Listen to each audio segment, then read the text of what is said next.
Estava ligando o áudio, estava desligado.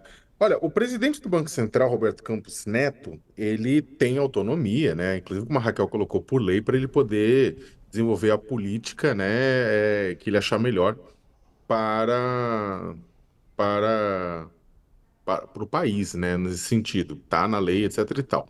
A questão é que quando o Lula chama o Roberto Campos Neto de o presidente do Banco Central de Bolsonaro, e o Roberto Campos Neto dá todas as evidências de que é realmente isso, fica difícil. Ou eles aceitam, tipo, vai lá, teve aquele regabofe do Tarcísio com o Roberto Campos Neto, e aí fica naquela troca de afagos. Fica claro que se o Tarcísio for candidato a presidente da República, o Campos Neto vai ser seu candidato a ministro da Fazenda, né? Isso para o Campos Neto, que que na eleição presidencial de 2022 ele meteu uma camisa lá para apoio ao Bolsonaro no dia da eleição. Sabe, tem um monte de ações e tem um monte. Pessoas que apoiam o Campos Neto vieram a público para criticar o jantar, né, que o Tarcísio deu em homenagem a ele lá no Bandeirante, chamando empresário. Não foi só um regabofe os dois, né? Chama empresário, chama um monte de coisa, sabe? Então é o seguinte, e o Tarcísio é o principal expoente político do campo bolsonarista hoje em um governo estadual. Então é o seguinte, o presidente Lula, é claro, ou ele propõe no Congresso Nacional a mudança da regra, ou não tem o que fazer, né? Ele vai ter que aceitar, né?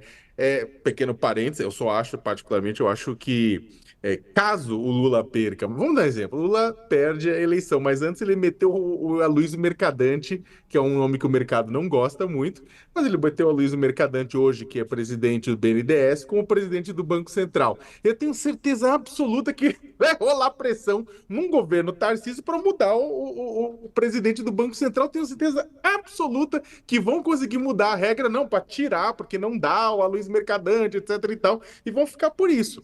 Até o que me dá um pouco de engulho, porque de vez em quando a gente vê o mercado agindo com aquela coisa, olha, a democracia, as regras valem desde que me ajudem, né? E claro que se for contra o meu interesse, então que mude-se as regras. Agora, é complicado, porque é o seguinte, se a gente critica, é claro, fala, o Lula quer mudar a regra, quer tirar, então mude a regra, não dá para empurrar assim, sabe, com a regra existente. Mas o presidente do Banco Central dá subsídios para isso, desde a época da eleição e agora com aquele regabofe desnecessário com um monte de empresário e com o governo Tarcísio. Então falta republicanismo no Brasil e falta republicanismo no mercado também. Deixa eu só fazer Oi, um Raquel. ponto de Diga. é o seguinte, porque aí a questão é com o Congresso Nacional. Quem aprovou a lei da autonomia do Banco Central foi o Congresso Nacional. Então, se eventualmente, igual o Léo está falando, o Lula indicar um presidente do Banco Central com o qual o mercado não goste e o Congresso Nacional mudar a regra de autonomia do Banco Central e tirar esse presidente do Banco Central, aí a gente vai ter que questionar a legitimidade do próprio Congresso Nacional. O grande problema do presidente Lula hoje para mexer nessa regra se chama Congresso Nacional. Ele não mandou nenhuma proposta para o Congresso para mexer na autonomia do Banco Central, porque sabe que não vai aprovar. Então, assim, não adianta a gente brigar com os representantes eleitos pelo povo.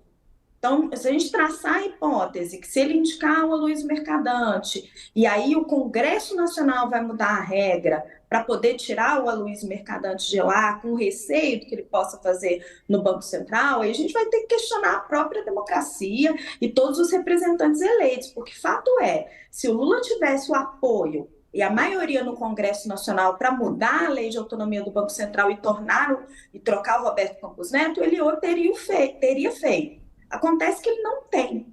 Este que é todo o ponto, Ô, né? Não Raquel, é o próprio central que impede a troca, é a legislação aprovada pelo Congresso Nacional.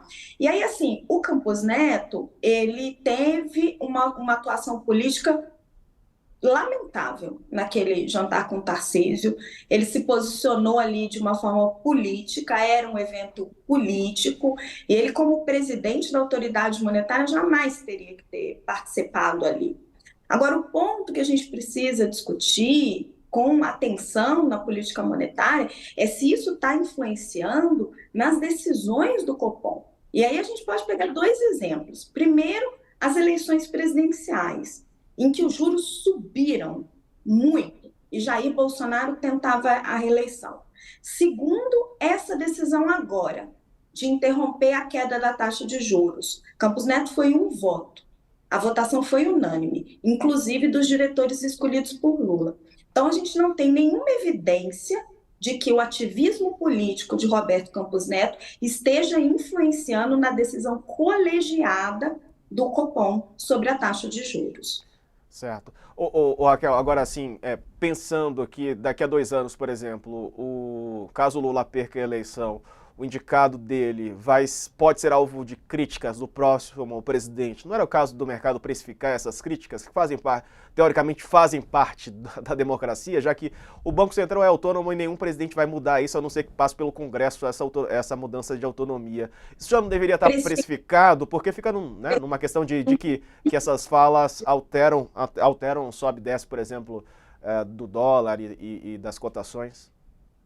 Precificar em que sentido? No sentido de já esperar, né, que um governante que venha do campo oposto faça críticas àquele que foi indicado pelo seu adversário político, até por conta da visão de mundo, né, ser um pouco diferente dos adversários. A questão é a possibilidade de influenciar nas decisões. Qual que é o receio do mercado? Não é dizer que Roberto Campos Neto é ou não é partidário de Jair Bolsonaro. A preocupação do mercado é quando o presidente Luiz Inácio Lula da Silva diz o seguinte, é quando ele diz, quando eu indicar o presidente do Banco Central, isso tudo aí vai mudar. Essa inflação, essa taxa de juros não faz sentido, mas quando eu indicar o meu presidente do Banco Central, isso vai mudar. Isso dá a sensação de que ele vai tentar influenciar nas decisões tomadas por aquele que ele indicar. E aí a gente tem um precedente muito grave disso, que foi Alexandre Tombini, no governo da presidente Dilma Rousseff, que ele deu um cavalo de pau na taxa de juros quando as condições macroeconômicas não permitiam isso e provocou um enorme desarranjo na economia. Então, o que provoca temor e que está influenciando no dólar é, a política fiscal, a possibilidade do governo não cortar gastos, que Lula toda hora fala nos seus discursos, embora a sua equipe econômica esteja trabalhando no outro sentido, num pacote de corte de gastos, e dois, a possibilidade dele tentar influenciar as decisões do próximo presidente do Banco Central. É natural que ele indique alguém que pense mais alinhado com ele, mas, por exemplo, o Gabriel Galípolo, que hoje é o nome mais cotado, não é uma pessoa que o mercado vê que vai atuar automaticamente igual a Tombini, não. Galípolo é visto como técnico, é visto como alguém que tem uma habilidade de negociação. Ele é um nome que tem trânsito no mercado e votou junto com o colegiado agora. Então, não necessariamente a indicação de Lula precisa ser uma indicação que vai provocar turbulência. E não necessariamente ele criticar Campos Neto provoca turbulência. A perspectiva dele tentar influenciar nas decisões autônomas da política monetária, aí sim, isso provoca turbulência.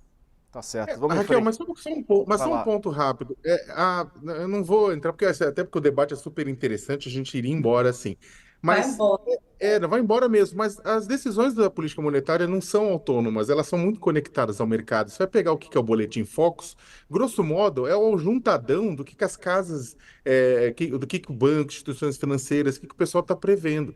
Existe uma sinergia muito forte entre Banco Central e mercado. Agora, não existe uma sinergia muito forte necessariamente entre mercado e democracia.